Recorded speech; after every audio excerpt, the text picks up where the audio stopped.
여러분 안녕하십니까? 이 대법원법인 저는 합의체가 이재명에 대해서 선거법 위반 상고심에서 두 번째 합의 기일을 바로 내일 24일 열게 됩니다. 자, 22일 날 어제에 처음으로 이재명 관련해서 저는 합의체 넘기고 그리고 오후 2시에 심리를 하고 난 뒤에 바로 하루가 지나서 24일 날 또다시 심리를 연다는 것 초스피드로 하겠다는 겁니다. 자, 이것은 대법원이 이재명의 선거법 관련해서 6월 3일이 대법원 선거인데 선거 전에 결론을 내고 판결을 하겠다 하는 걸로 입혀집니다. 자, 이재명의 선거법 관련해서 이재명이 유죄가 되든 무죄가 되든 자, 이게 선거가 나오는데 이렇게 하게 되면 많은 논란이 있을 것을 보여 특히 이재명에게서 유죄 판결이 날 경우 자, 그러면 다시 선거를 하거나 아니면 입건과 관련해서 이재명이 본인이 대통령 당선되고 나면 선거 재판 관련해서 전부 다 올 수도 이렇게 할 수 있다는 겁니다. 자, 이런 논란이 있을 것을 대비해서 조희대 대법원장이 신속하게 재판을 진행한다. 자, 이렇게 보입니다. 자, 대법원은 이재명 전 대표 선거법 사건의 저는 합의체 속경 기일이 24일로 지정됐다고 오늘 공지했습니다. 전날 어제 오전에 이 사건을 소부에 배당했다가 2시간 만에 조희대 대법원장 직권으로 저는 합의체에 회부하고 곧바로 첫 합의 기일을 열었습니다. 자, 그래서 지금 본격 심리 탁수에 시작한 지 이틀 만에 두 번째 합의기를 주관하자고 하면서 후속 검토에 나선 것입니다. 자, 이재명에 대해서는 빨리 재판을 하겠다 하는 강한 의지를 지금 공개적으로 드러낸답니다. 자, 이재명 사건의 재판장은 조희대 대법원장이 맡고 주심은 박영재 대법관이 맡게 됩니다.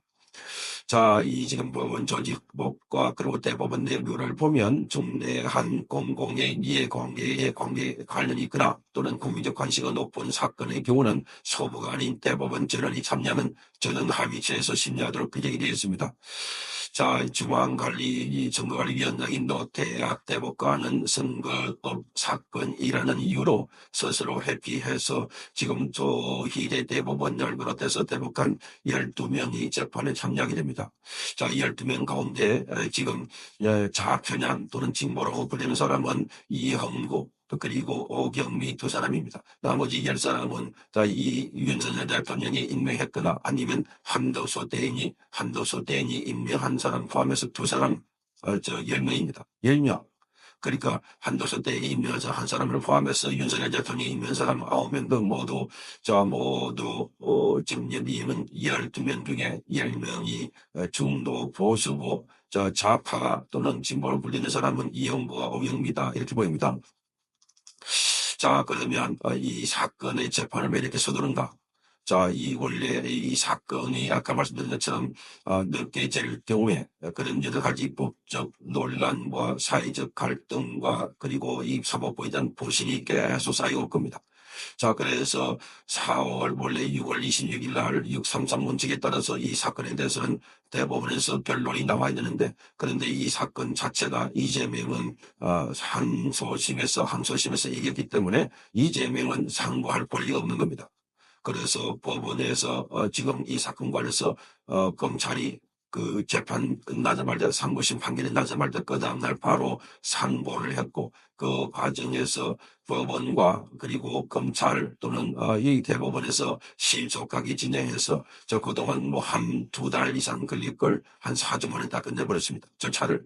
그러니까 재판 절차가 대폭 전화들었고 거기다가 어제 긴급하게 대법원에서 저는 합의체로 회부함에 따라서 이 사건은 바로 소부를 거치지 않고 저는 합의체에서 결론을 낼 것이다. 이렇게 알려지고 있습니다. 이 사건 자체는 너무나 간단합니다. 또 널리 알려져 있는 사건입니다. 그래서 이 사건에 대해서 이 대법원에서 깊게 연구하거나 토론할 것은 아니다. 이렇게 봐집니다.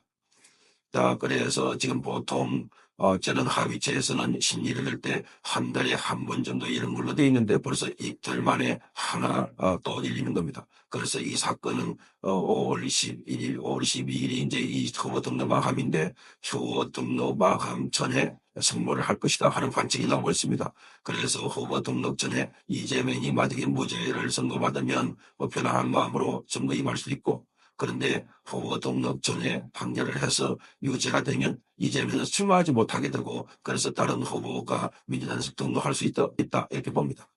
자, 그래서 민주당의 일정과 관계해서 그래서 5월 12일 이전에 선고를 하기 위해서 지금 서두르고 있다 이렇게 봅니다. 법조계에서는 이 건 관련해서는 지금 1심에서는 징역 1년에 집행유예 2년, 2심에서는 무죄로 선고했습니다. 김봉기를 몰랐다와 그리고 백현덕의 영도 변경은 국도비 협박이었다 이런 게 전부 다 이재명이 그 증언을 하는 걸로 봤는데, 그런데 이 2심 한소심에서는 이게 표현의 자유다, 또는 이재명이 인식의 문제다, 느끼는 문제다, 이렇게 해가지고 교묘하게 빠져나왔다는 겁니다. 그래서 이게 상식적으로 납득이 안 된다라고 하고 있는데, 자, 어쨌든 이게 법정에서는 한소심, 산모심에서 유죄가 나올 경우 이재명 재판에 이 선거에 나가지 못하게 되고 434원을 이 국가에 반납을 얘기합니다. 자, 크게 이 재판 결과를 세 가지로 나눠집니다. 상고기각이 되면은, 그러면 이것은 이재명에 대해서는 무죄가 확정됩니다. 상고를 기각한다. 그리고 파기 환송이 있을 수 있습니다. 그러니까 이거는 지금 2심에서 무죄가 되기 때문에 이게 파기해가지고 유죄로 돌려보내는 겁니다. 고등법원에. 그러면 이것 또한 바로 파기 환송하는 그 순간 유죄가 확정되기 때문에, 그래서 이재명도 투표에 나오는 게, 선거에 나오는 게 굉장히 논란이 될 것입니다. 그리고 파기 재판이 있습니다. 자, 이것은 고등법원에 보내지 않고 바로 대법원에서 형량까지 확정해서 발표를 해버린 겁니다. 이게 가장 유력하지 않을까.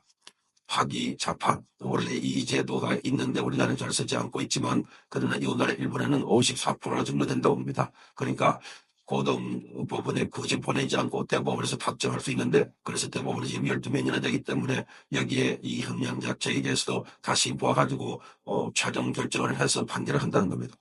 자, 이렇게 되면 이재명이 지금 선거에 나오지 못할 가능성이 매우 높아 보입니다. 자, 입법미적으로 하면. 근데 또 하나는 그렇지만 그럼에도 불구하고 우리는 사법부에 대한 트라우마가 있습니다. 헌법재판소에서도 윤석열 대통령이 5대3, 4대4로 기각될 것이다 이렇게 알려지는데, 막상 뚜껑을 열어보니까 완전한 뒤통수를 맞은 겁니다. 8대0 전원 합의로 윤석열 대통령의 탄핵을 인용을 한 겁니다. 마찬가지로 지금 이 대법원에서 쳐들어오고 있는 게 이재명의 면죄부를 주려고 한 것 아닐까, 그런 의심을 지울 수 없습니다.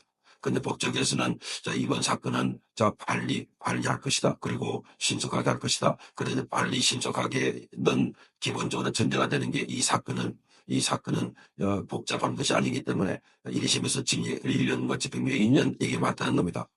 유죄가 맞다는 겁니다. 그래서 대법원에서 특히나 보수 성향의 이 대법관들이 10명이나 되기 때문에 유죄가 가는 쪽으로 확실히 기울어져 있다. 그래서 그런 이야기를 아주 조심스러운 게, 법원에서 하도 뒤통수를 많이 치기 때문에, 그래서 국민들은 의심하면서도 저기 긴장하면서 쳐다보고 있다 한 겁니다. 이재명 쪽에서 지금 몹시 긴장하고 바짝 당황을 하고 있습니다. 자, 그래서 이재명이 입장을 내지도 못하고 지금 전전긍긍하고 있고, 이재명 주변 사람들이 이상하다, 정치적으로 해결한다거나 정치를 하면은 가만히 있지 않겠다, 정청래와 어제 박범계가 입장을 내기도 했습니다. 자, 어쨌든 지금 바로 24일 날 다시 심리를 한다고 하니까, 이번 사건은 한두 차례 더 심리를 하고 난 뒤에 바로 결론을 내리지 않을까. 이렇게 되면 5월달 안에, 그것도 5월 12일 안에 충분하게 결론이 나올 것이다. 자, 그렇게 되면 만약에 이재명이 유죄가 되면 이재명은 출마하지 못하는 이런 시나리오가 가장 바람직한 시나리오가 아닐까 이렇게 보여지는데, 또 한 차례 또 뒤통수를 칠 수 있다는 점에서 국민들은 반신반의하고 있습니다. 그러나 분명한 것은 빨리 하겠다, 신속하게 하겠다 하는 것에서 한 번 더 매의 눈으로 이번 사법부의 판단을 지켜보도록 하겠습니다. 성창경 TV였습니다.